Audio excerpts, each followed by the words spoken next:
This is the Toyota C+Pod, and it is the world's smallest car. The TV show Top Gear, they did a show with what they called the world's smallest car. It had one seat, it had 3 wheels, and also it had a limited production run of about 100 vehicles. This, however, has 4 wheels and 2 seats, and it is mass-produced and available to anyone here in Japan.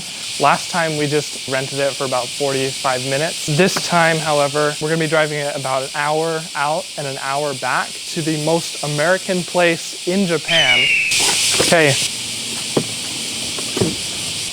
There's not much space for me to be able to drive this, but I do, however, fit in the passenger seat. Being 6'5", I don't think this car was designed for people like me. She can put her legs underneath here, which is probably a little more safe. This door is massive. The window is nice and small. It's got everything that you need.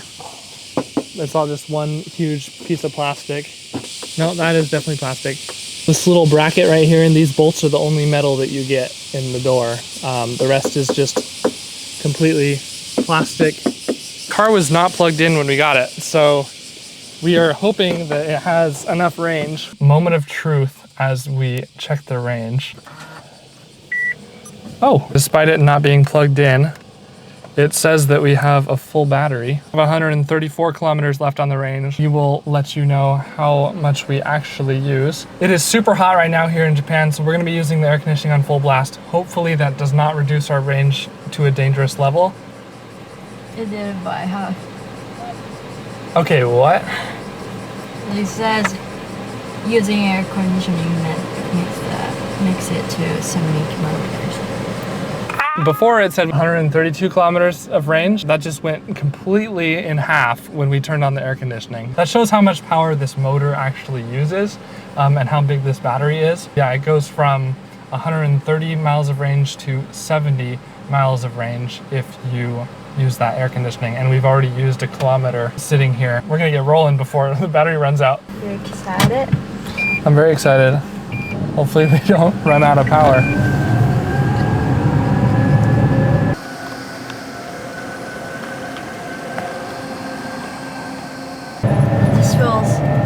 Almost like a toy car. There's nobody coming. I do not want to get in a head-on collision in this little thing. We have enough space. I can move both my legs around and easily reach the opposite side of the car without even bending over. So not a ton of headroom for me. And we're pretty much shoulder to shoulder. If you're with somebody that you don't like, there's not really a way to feel like you have your own personal space.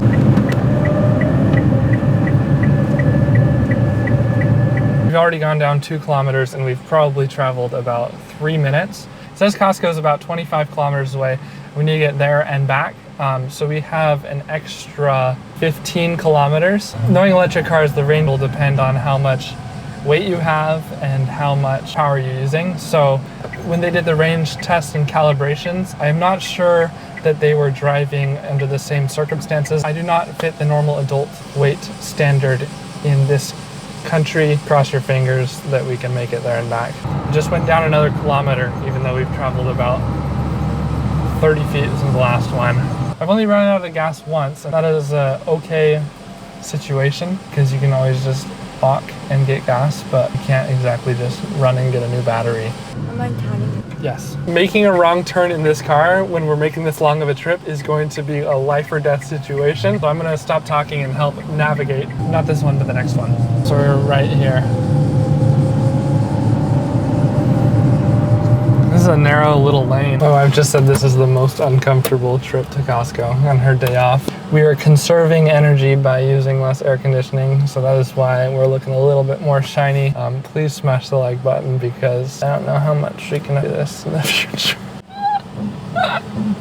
Okay, my wife hates me. There's nothing I can do to escape because there's no space in here. Please send help. We just lost our first little box on the battery indicator that keeps going down. We have absolutely no idea how accurate it is. It's okay. We'll be fine.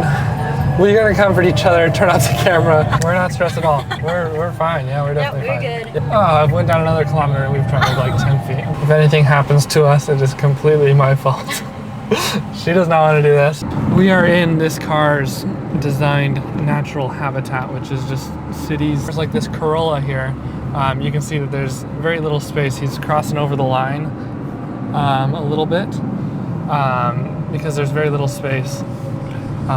People have to park on the side of the road and they have to move over into different lanes. And so it is very nice to have an abundance of space on both sides. Do you feel like it's easier to drive this car here? Yeah, I'm definitely stressed by the range, but I think, yeah, it's easier. It's easier to drive in the middle of downtown. Visibility, I feel like, is really good. Blind spot is pretty big. Angle is the equivalent to having the whole back window of a normal car being completely blacked out. When you're changing lanes, that is something that Minami brought up. This is definitely not a Tesla Model X. The doors don't need any electricity. Like, this is not like an uncomfortable car at all. Yeah, it's Other nice. than the range, it's a little bit stressful, but like this is a normal visor. You got a handle. Tesla, there's a lot of things that don't feel natural to me. For example, they don't have a lock button. Elon Musk, I think he said he wants to minimize the amount of user inputs that a person has to make. For example, you need to go into the screen to have it lock or have the glove box unlock or whatever. So this car does not have that. You can actually, okay, never mind. There is no glove box. The one thing that this car is definitely better at than a Tesla is it is actually at a reasonable price range. And if you're willing to have a smaller car, you can have a car that you can plug in at home. It's going to use far less power than a Tesla. So if you're willing to make a compromise and have a car that's still able to get you around town for two people, this car does actually make quite a bit of sense. We found a friend right here. There's another C-Pod. That is what we look like. Yep. Hi! Hi, we're in a C-Pod too. A C-Pod brother right there. Look at him go. Vroom. Dude, that is sweet. This is a super compact car. It's a K car. Looking at them right next to each other, you can just see how absolutely tiny they are. The van in front of it looks pretty similar, but yeah. This guy looks like a businessman. Maybe it's a company car. I think so. Honestly, this makes a ton of sense as a company car if you're in the city, delivering Uber Eats or something. You can park basically anywhere. Say goodbye to our friend. Looks like he's turning. I said that this car has everything that you need.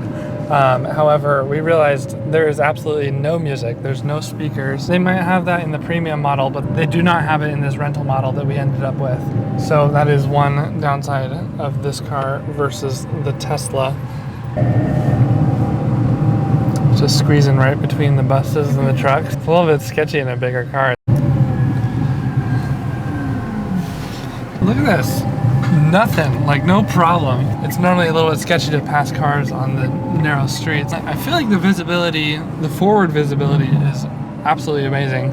Not only can you see the view very well, but everybody can see you perfectly well. You are just on display.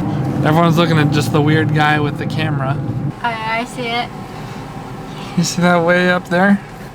I don't know if you can see it on camera, but you can see the red, white, and blue of the most American place in Japan. This is from the good old US. Can we fit all of that acceleration test as fast as you can go? Gaslight this has been on. It all of a sudden went to one battery bar, and instead of giving us a range, it's just a dot, dot, dot.